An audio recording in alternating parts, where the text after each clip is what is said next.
ನಮ್ಮವರೆಲ್ಲ ನಮ್ಮನ್ನ ದೂರ ಮಾಡಿದಾಗ, ಬಂಧು ಬಾಂಧವರು ಸಂಬಂಧಿಕರಿಂದ ನಾವು ದೂರ ಉಳಿದು ಬಿಟ್ಟಾಗ, ನಮ್ಮನ್ನು ಎಲ್ಲರೂ ಒಂಟಿ ಮಾಡಿಬಿಟ್ರು, ಯಾಕೋ ಅವ್ರ ಸಂಗಡ ನಮ್ಮನ್ನು ಸೇರಿಸ್ಕೋತಾ ಇಲ್ಲ, ನಾವು ಮಾಡಿರೋ ತಪ್ಪಾದ್ರೂ ಏನು ಅಂತ ತುಂಬ ಮನಸ್ಸಿಗೆ ನೋವಾದಾಗ ಈ ಒಂದು ವಿಷಯವನ್ನ ನೆನಪು ಮಾಡಿಕೊಳ್ಳಿ. 1000 ಸೈನಿಕರು ಕೌರವರ ಜೊತೆ ಇದ್ರೆ ಏನ್ ಪ್ರಯೋಜನ ಬಂತು ರೀ? ಕೊನೆಯಲ್ಲಿ ಯುದ್ಧದಲ್ಲಿ ಗೆಲುವನ್ನ ಸಾಧಿಸಿದ್ದು ಯಾರು ಹೇಳಿ? ಪಾಂಡವರು. ಯಾಕೆ? ಶ್ರೀಕೃಷ್ಣ ಪರಮಾತ್ಮ ಅವರ ಜೊತೆ ಇದ್ದ. ಅಂದ್ರೆ ಇಡೀ ನೆಂಟರುಗಳು, ಬಂಧು ಬಾಂಧವರು ಎಲ್ಲರೂ ಒಗ್ಗೂಡಿ ನಮ್ಮನ್ನ ಹೊರಗಡೆ ಹಾಕಿದ್ದಾರೆ ಅಂದ್ರೆ ಒಂದನ್ನ ನಾವು ಅರ್ಥ ಮಾಡ್ಕೋಬೇಕು, ನಾವು ತುಂಬಾ ಪ್ರಾಮಾಣಿಕ ವ್ಯಕ್ತಿಗಳಾಗಿರ್ತೀವಿ. ಇಲ್ಲ ಅಂದ್ರೆ ನೇರ ನುಡಿ, ಸತ್ಯ, ನ್ಯಾಯ, ಧರ್ಮ, ಕೆಲವು ತತ್ವ ಆದರ್ಶಗಳನ್ನ ಇಟ್ಟುಕೊಂಡು ಬದುಕ್ತಾ ಇರ್ತೀವಿ. ಅದು ಅವ್ರಿಗೆ ಇಷ್ಟ ಆಗ್ತಾ ಇರೋದಿಲ್ಲ. ಇವತ್ತೆಲ್ಲ ನಾಳೆ ಈತ ನಮಗೆ ಮುಳ್ಳಾಗ್ಬಿಡ್ತಾನೆ, ಇವನಿಂದ ತೊಂದರೆ ಕಟ್ಟಿಟ್ಟ ಬುತ್ತಿ ಅನ್ನೋ ಭಯ ಅವರನ್ನ ಕಾಡ್ತಾ ಇರುತ್ತೆ. ಅದಕ್ಕೆ ಯಾವುದಾದ್ರೂ ಒಂದು ಆಪಾದನೆಯನ್ನ ನಮ್ಮ ತಲೆ ಮೇಲೆ ಒರೆಸಿ ಅಯ್ಯೋ ಅವನ ಅಂತ ಹೇಳಿ ದೂರ ಇಟ್ಟು ಬಿಡ್ತಾರೆ.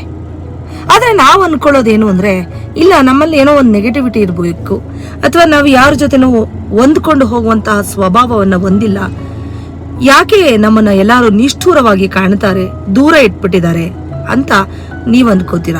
ಬಟ್ ಅದು ಆಕ್ಚುಲಿ ಆ ರೀತಿ ಆಗಿರೋದಿಲ್ಲ. ಒಂಟಿತನವನ್ನ ನಮ್ಮನ್ನ ಯಾವತ್ತಿದ್ರೂ ಗಟ್ಟಿಗೊಳಿಸುತ್ತೆ, ನಮ್ಮನ್ನ ತುಂಬಾ ಮೇಲ್ಮಟ್ಟಕ್ಕೆ ಕರ್ಕೊಂಡು ಹೋಗುತ್ತೆ. ಯಾಕೆ ಅಂದ್ರೆ ನಾವೇನು, ನಮ್ಮ ಕಾರ್ಯ ಏನು, ನಮ್ಮ ಉದ್ದೇಶ ಏನು, ನಮ್ಮ ಗುರಿ ಏನು ಅನ್ನೋದನ್ನ ತುಂಬಾ ಸ್ಪಷ್ಟವಾಗಿ ಅರ್ಥ ಮಾಡ್ಕೊಳ್ಳೋದಕ್ಕೆ ಏಕಾಂತದ ಅವಶ್ಯಕತೆ ಇರುತ್ತೆ, ಮೌನದ ಅವಶ್ಯಕತೆ ಇರುತ್ತೆ. ಎಲ್ಲರ ಜೊತೆಯಾಗಿ ಅತಿಯಾಗಿ ನಾವು ಬೆರೆತು ಕಾಲವನ್ನ ಕಳ್ಕೊಂತ ಹೋದ್ರೆ ನಮ್ಮನ್ನ ನಾವು ಅರ್ಥಕೊಳ್ಳೋದಕ್ಕೆ ಟೈಮ್ ಆಗೋದಿಲ್ಲ.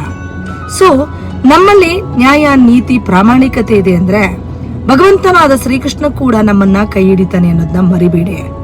ಭಗವಂತ ನಮ್ಮ ಜೊತೆಲಿರೋದು ವಾಸಿನ, ಅಥವಾ ಸಾವಿರಾರು ಜನ ನಮ್ಮ ಬಂಧು ಬಾಂಧವರು ನಮ್ಮ ಸುತ್ತಮುತ್ತ ಇದ್ದು ಎಲ್ಲವನ್ನೂ ಕಳ್ಕೊಂಡಾಗ ಒಂಟಿ ಮಾಡೋದಕ್ಕಿಂತ ಚೆನ್ನಾಗಿದ್ದಾಗೆ ನಮ್ಮನ್ನ ದೂರ ತಳ್ಳಿದ್ದಾರೆ ಅಂದ್ರೆ ಭಗವಂತನ ಸಾನ್ನಿಧ್ಯಕ್ಕೆ ನಾವು ಹತ್ರ ಆಗ್ತಾ ಇದೀವಿ ಅಂತ ಅರ್ಥ.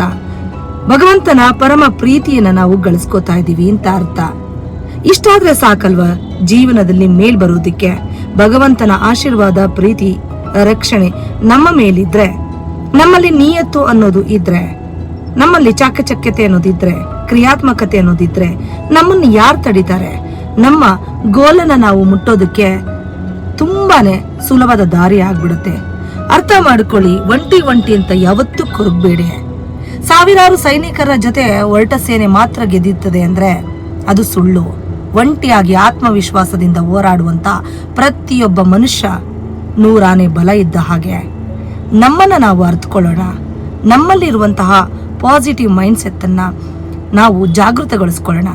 ಆಗ ಮಾತ್ರ ನಾವು ಉದ್ಧಾರ ಆಗೋದಕ್ಕೆ ಸಾಧ್ಯ.